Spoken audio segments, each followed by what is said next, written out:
Hi, I'm Serenity. I'm a compulsive eater and I'm powerless over food. I have the pleasure to do three weighed measured meals off the GreySheet. I write them down.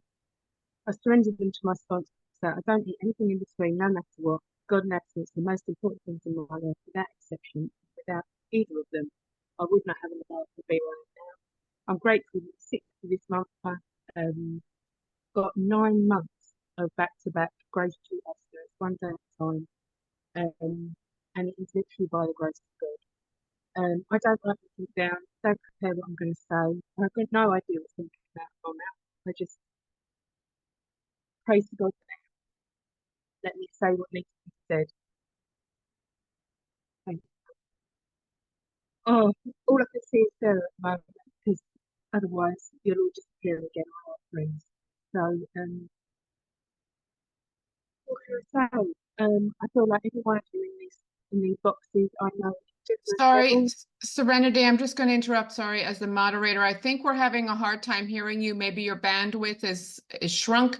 Do you want to turn off your video and just continue with audio for the qualification? Okay, Okay, let's try that. can you hear me now? Much better. Shall Go I right. start again? Why not? And we'll start the Okay, timer again too. all right, okay. Oh, well. Hi, I'm Serenity. I'm a compulsive eater. I'm powerless over food. I have the pleasure to choose three weighed and measured meals off the GreySheet. I write them down. I commit them to my sponsor. I don't eat in between meals, no matter what. God and abstinence are the most important things in my life. Without them, I wouldn't have a life. And I'm so grateful to be here and to know all of you. Um, where do I even start? Oh, I could go right back to the very beginning. And yeah, that awkward conversation that I was trying to find out from my dad whether or not I was breastfed or bottle fed, and having to go through my stepmom and her saying to me, "What do you want to do that for?" And me going, "Well, I'm just trying to find out a bit about my root."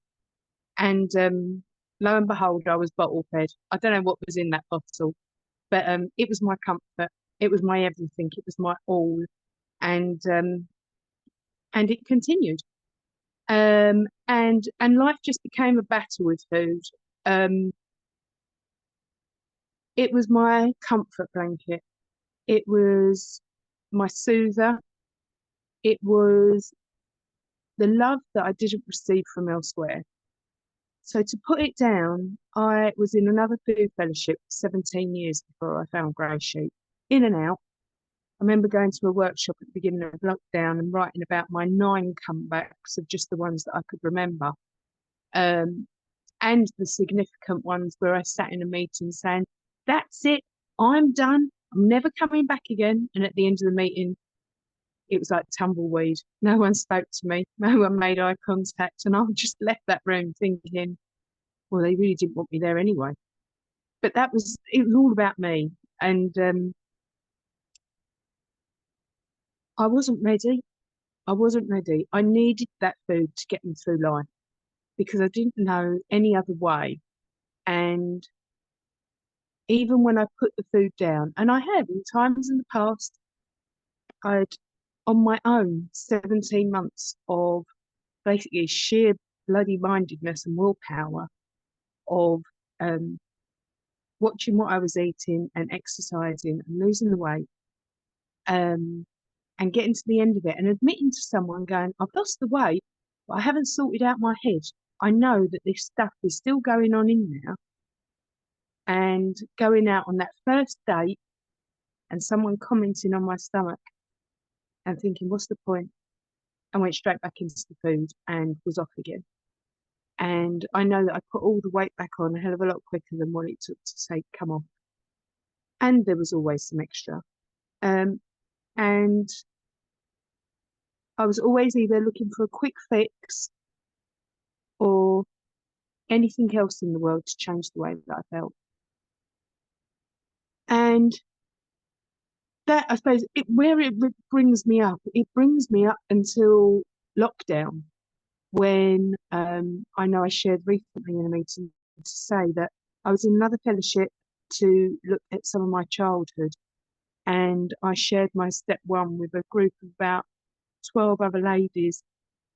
And while sharing, I fell to my knees and just cried my eyes out knowing that if I was to deal with my past and my feelings, I had to put the food down to be able to feel it.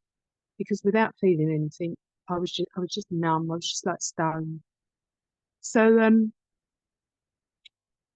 back I went to the food fellowship, first one that I'd been to prior to that, and had like 8 months of misery, um, and getting all the way to my step 9, and everyone was like, "Well, just apologise to everyone, make your amends, and everything will be okay, and food will be back in its place."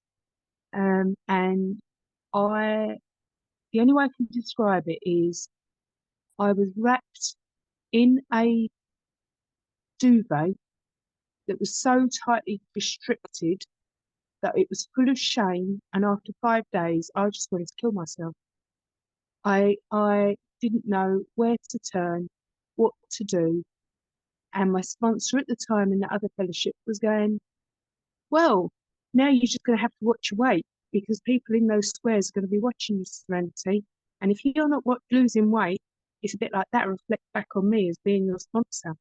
And you're in those squares and everyone can see you every week." And I didn't know which way to turn. And by chance and good luck and by good fortune, I found a new way of being able to work the steps. And very, very grateful for the help that I received and was given, and the love and the time and support. And I went through it for That's food. 10. That's 10, Thank you. Serenity. Thank you. I went through it for food, and then went through it for basically codependency, but my chaos creating, controlling, and fixing. And then a third time I went through it for food. And I'd have different levels of the food to go down, pick it back up. And it was always around the feelings. As soon as the feelings were there, it was like I just couldn't handle it. I couldn't control the pain. I couldn't anesthetize myself. So then it was a case of I would go back into my old patterns. And then one of the reasons it was a bit like I stick and stayed with Grey Sheet was because I'd booked to go to the Tel Aviv Roundup last year, and was like, and even whilst I was away, the food wasn't accurate. I wasn't making phone calls, and I was sliding out the door and trying to do it quite gracefully.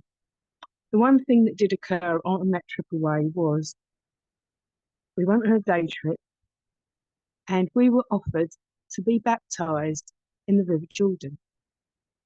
Now, me knowing very little about religion, etc., thought it was a bit like, oh, well, when in Rome, I do what everyone else does.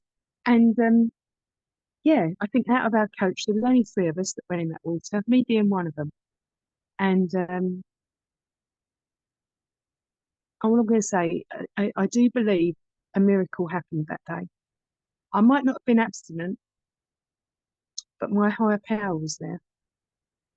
And although I left, I took myself out from, it was probably about May time until I came back in September. That period of time whilst I was away, the first week or 2, I was able to sort of control semi what I was eating until there was a day when it just turned, and I was in one of our local supermarkets, and I went and bought 5 frozen desserts and sat in the car park and ate one. I thought I'll eat one later and I have 3 tomorrow. Within the hour, I'd ate all 5, and I went back in the shop and I bought another 5. And I left that smart supermarket and drove to the supermarket that I could see across the road. But I was so full of shame and guilt that I just didn't want to be seen. I went to another supermarket and bought another 5. And probably in about 10 weeks, I'd put on 3.5 stone. And my feet had started from my toes and gradually walked up my feet and my ankles, and it was really pretty much underneath my knees. My legs were so swollen and tight, couldn't even be classed as lymphedema. I couldn't bend my ankles, and I was fearful that my legs were going to split open, is the truth of it. And I was so worried about coming back to Grey Sheet and what everyone would think and how they would be with me and everything else.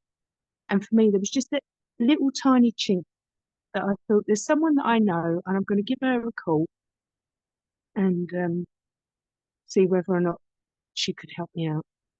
And she's still my sponsor. I came back, I did the first 20 days and just white knuckled it really. And I was at work one night and we had all of this stuff delivered from next door that was like a freebie. No one at work wanted it and all the youngsters went to bed and I sit in the kitchen and ate a lot.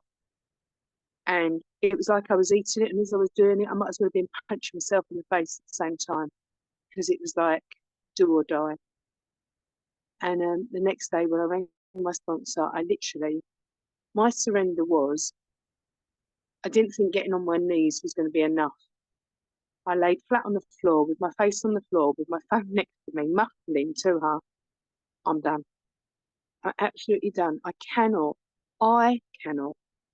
that big capital I, cannot do this anymore. I don't have the power. I don't have the skills. I don't have the mental capacity. I don't have the physical capacity. I don't have any feeling towards myself of love and care and spiritual. There was nothing there. It was there. It's just that I wasn't reaching out for it. And as you say, that was the 9th of October. And every day, I felt like I was half white knuckling it, but I also felt held and supported. The blessing for me was I found a meeting that was on pretty much the same time every single day, 5 days a week, and I would turn up every single day and see all the same people because I just thought, right, it's one more day, 24 hours from when that meeting ends until it starts again, and then it would keep me on the straight and narrow. And I would just keep hearing these stories of people that had 33 years abstinent. And I'd be thinking, what? How did they do that? It couldn't fathom my head. Now I know how they do it because they're honest and they surrender. And the honesty is, if I make a food mistake, I pick up the phone and I tell someone. If I have a food thought, I pick up the phone and I talk to someone. Or I get in a meeting and I'm honest. I just put it out there and say, I am human and I am real.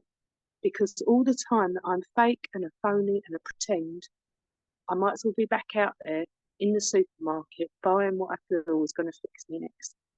And it didn't work then and it won't work now. And all I know now is the one thing that is the be all and end all for me is working the steps. I've literally today sat on the coach. I got in at 7 o'clock tonight, which is like an hour and a half ago.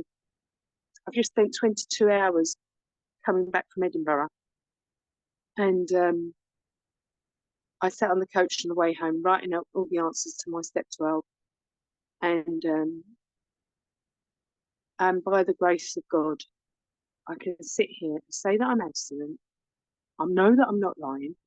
I know that I haven't cheated. There isn't any guilt. There isn't any shame. And I can just go, I can hold my head up high and go, do you know what? I'm worth this. I've got people around me who are loving and kind and supportive. And I know that 24/7 I can pick up the phone and there's fellows there that will help me along the way. Because I could never do this on my own. I tried it every which way I could on my own and it didn't work. It truly didn't work. If anyone can learn by my mistakes of don't ever do what I did, but if you do what I do now, and there's still more to learn. I'm now getting to that point that it feels like it's ironic timing. I'm literally going to come off the phone. I'm going to go straight into edition 1. And at the moment, I've got a few things that I need to understand to be able to communicate with other people effectively and without with love and tolerance, because that's our code. Rather than coming at it from a bullying challenge shot, I have now got all my emotions back. I've had my therapist tonight. Oh my God, he's had me raging, he's had me anger, he's had me tears, he's laughing. looking at the sky, seeing every single colour, seeing every type of weather again. It's me. I'm normal. I'm not mad. Spent my whole life being told I was mad by other people for the way that I was. A true scapegoat in our um, dysfunctional family. You know what? I'm pretty normal. I'm pretty normal. I'm no different from anyone else. I'm certainly not special. Um, I know God would say that I'm unique. I'm one of a kind, just like each and every one of us. Thank you, Joel. I see it. And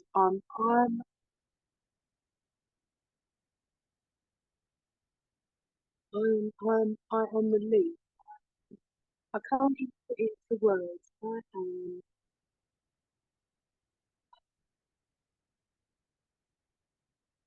can't put it into words. To find GreySheet and know that there are substances that I cannot eat like normal people, it's like, so don't eat it. It's easy to say don't eat it. Yeah, there was a lot of day ones, and there was a lot of not wanting to do it in the first place. But now, I don't want to be that drug addict anymore. I have a chance now at a normal way of living. I leave it there.